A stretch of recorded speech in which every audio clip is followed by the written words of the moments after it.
खबर बहुत बड़ी है। सुप्रीम लीडर खामेनी की मौत का बदला ईरान ने लेना शुरू कर दिया है। ईरान ने तो दावा किया है कि उसने कम से कम 200 अमेरिकी सैनिकों को मार दिया है, मगर अमेरिका के सेंटकॉम ने इस बात को स्वीकार किया है कि उसके 3 सैनिक मारे गए हैं और कम से कम 5 गंभीर रूप से घायल हैं, जिनका बचना नामुमकिन है।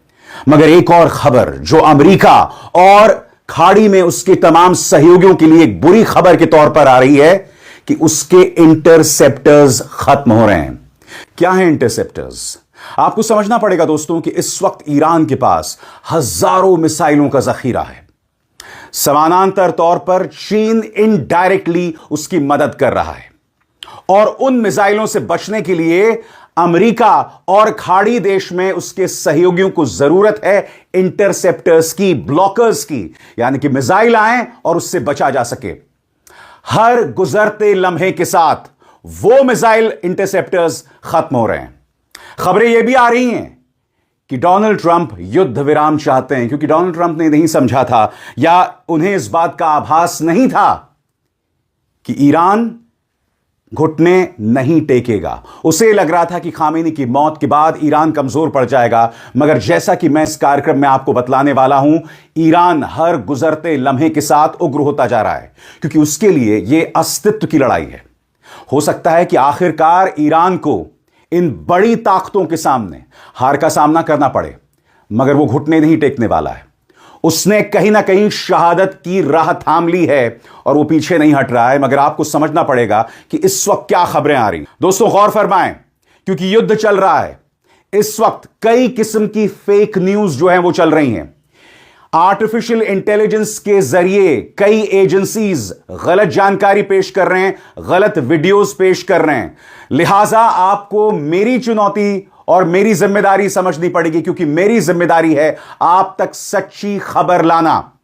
जो खबरें मैं आप तक पेश कर रहा हूं वो सही खबरें हैं, फैक्ट बेस्ड हैं, और एक एक करके मैं आपको बतला रहा हूं कि इस लड़ाई में किस तरह की मुश्किलात पेश आ रही हैं। सबसे पहले इस खबर पर गौर कीजिए। सीएनएन की खबर है, Trump says US casualties could happen again as Israel and Iran launch new strikes. यानी कि डोनाल्ड ट्रंप कह रहे हैं कि अभी हमें और नुकसान झेलना पड़ सकता है। 3 सैनिक मारे जा चुके हैं, 5 गंभीर रूप से घायल हैं। ईरान कह रहा है कि हमने 200 सैनिक मार दिए हैं। इस वक्त की बड़ी ब्रेकिंग न्यूज क्या है जो तमाम जगहों से सामने आ रही है आपके स्क्रीन पर? ईरान के साथ जंग सैन्य ऑपरेशन के दौरान अमेरिका को और भी नुकसान हो सकता है। यह बात राष्ट्रपति डोनाल्ड ट्रंप ने रविवार को मानी।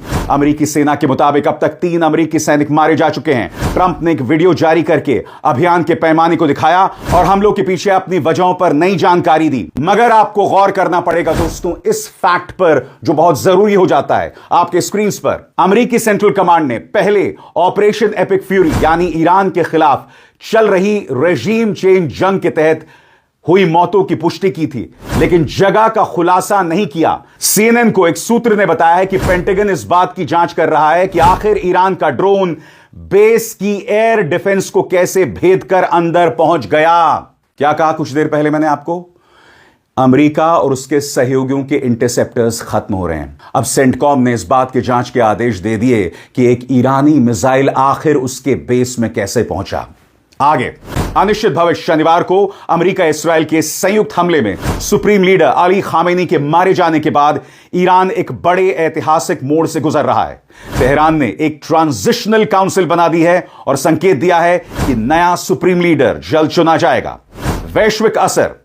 इस हिंसा की लहर से तेल की सप्लाई प्रभावित हुई है और हवाई यात्रा भी बाधित हुई है। संघर्ष शुरू होने के बाद पहली ट्रेडिंग में रविवार को तेल की कीमतें तेजी से बढ़ी, जबकि शेयर बाजार के फ्यूचर्स में भारी गिरावट देखी गई। हमलों का नक्शा। इस्राएल ने तेहरान के दिल में हमला किया, जबकि ईरान ने अमेरिकी ठिकानों, इस्राएल और पूरे मध्य पूर्व में कई लक्ष्यों पर हमला किया है। एक एक करके खबरें दोस्तों आपकी स्क्रीन पर आ रही हैं, जिससे पता चल रहा है कि हर गुजरते लम्हे के साथ ईरान अपनी कार्रवाई को कैसे तेज कर रहा है। सबसे पहले आपकी स्क्रीन पर यह खबर, Iran's revolutionary guard core announce that US aircraft carrier Abraham Lincoln was attacked by 4 ballistic missiles सरल शब्दों में कहा जाए, आप जानते हैं ईरान की घेराबंदी करने के लिए यूएसएस एब्राहम लिंकन लगाया गया है और इस पर ईरान ने 4 बैलिस्टिक मिसाइल से हमला किया है। सबसे ज्यादा चिंता अमेरिका में कई बुद्धिजीवियों में दिखाई दे रही है ट्रंप को लेकर। सब कह रहे हैं कि ट्रंप ने एक युद्ध तो शुरू कर दिया, मगर अब गुजरते लम्हों के साथ हमारे सैनिकों की लाशें वापस आएंगी। ट्रंप को विकल्पों का नहीं पता। युद्ध शुरू कर दिया है, मगर आगे वो क्या करेंगे वो नहीं जानते हैं। गौर फरमाइए, जाने माने शिक्षाविद एडम कोक्रेन ने क्या कहा है आपके स्क्रीन पर। सबसे ज्यादा चिंता इस बात की है कि मौजूदा सरकार में हमें कभी पता नहीं चलेगा कि अमेरिका की तरफ से असली कहानी क्या है। ट्रंप की टीम खुल्लम खुल्ला बातों पर भी झूठ बोल देती है और भरोसेमंद पत्रकारों को तो डिफेंस डिपार्टमेंट की ब्रीफिंग तक पहुंच ही नहीं मिलती।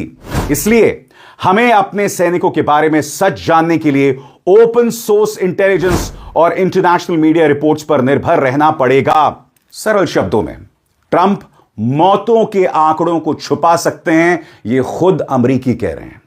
और जैसे मैंने बताया, उसके इंटरसेप्टर खत्म हो रहे हैं और यहां पर ट्रंप और उसके सहयोगी देशों, खासतौर से इस्राइल के लिए आने वाले दिनों में मुश्किलात पेश हो रही हैं, क्योंकि आपको इस बात को समझना पड़ेगा, जब रूस और यूक्रेन का युद्ध शुरू हुआ था तब चाइना ने रूस की खुल्लम खुल्ला मदद की थी, जबकि यूक्रेन की मदद सारे नेटो देश कर रहे थे।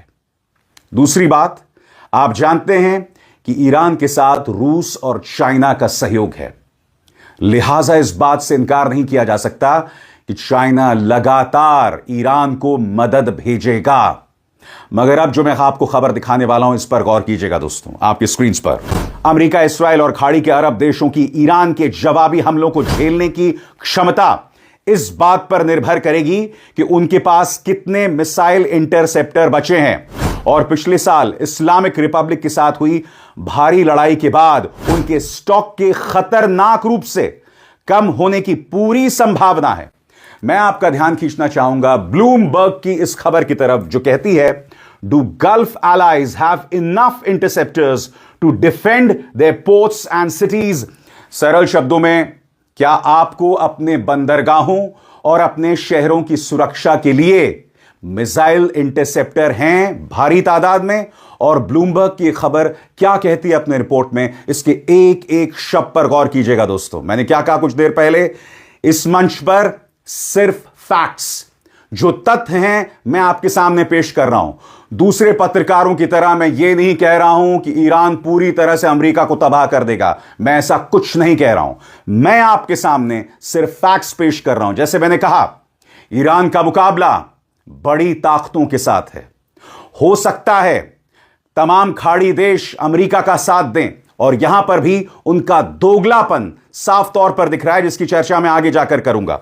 मगर सबसे पहले ब्लूमबर्ग की रिपोर्ट क्या कहती है, जो अमेरिका और इस्राइल के लिए चिंताजनक खबर है। गौर फरमाइए, फारस की खाड़ी अब अमेरिका ईरान हमलों की फ्रंटलाइन बन गई है। ऐसे हथियारों से बचाव के लिए और भी ज्यादा इंटरसेप्टर मिसाइलों की जरूरत होती है। आमतौर पर सैन्य नियम यह कहते हैं कि हर आने वाले टारगेट पर 2 या 3 इंटरसेप्टर दागे जाते हैं, ताकि उसे गिराने की संभावना ज्यादा रहे। मामले से जुड़े एक शख्स के मुताबिक, अगर ईरान के मौजूदा हमलों की तीव्रता ऐसे ही जारी रही तो कुछ ही दिनों में इंटरसेप्टर मिसाइलों का स्टॉक खतरनाक रूप से कम हो सकता है। स्टिम्सन सेंटर की सीनियर फेलो केली ग्रीको ने कहा, मिसाइल इंटरसेप्टर बड़ी चिंता का विषय है, खासकर एंटी बैलिस्टिक इंटरसेप्टर। हम उन्हें जितनी तेजी से इस्तेमाल कर रहे हैं, उतनी तेजी से बना नहीं पा रहे हैं। शनिवार को पूरे इलाके में दर्जनों ईरानी मिसाइल इंटरसेप्ट की गई, लेकिन कम से कम कुछ अपने निशाने पर पहुंच गई।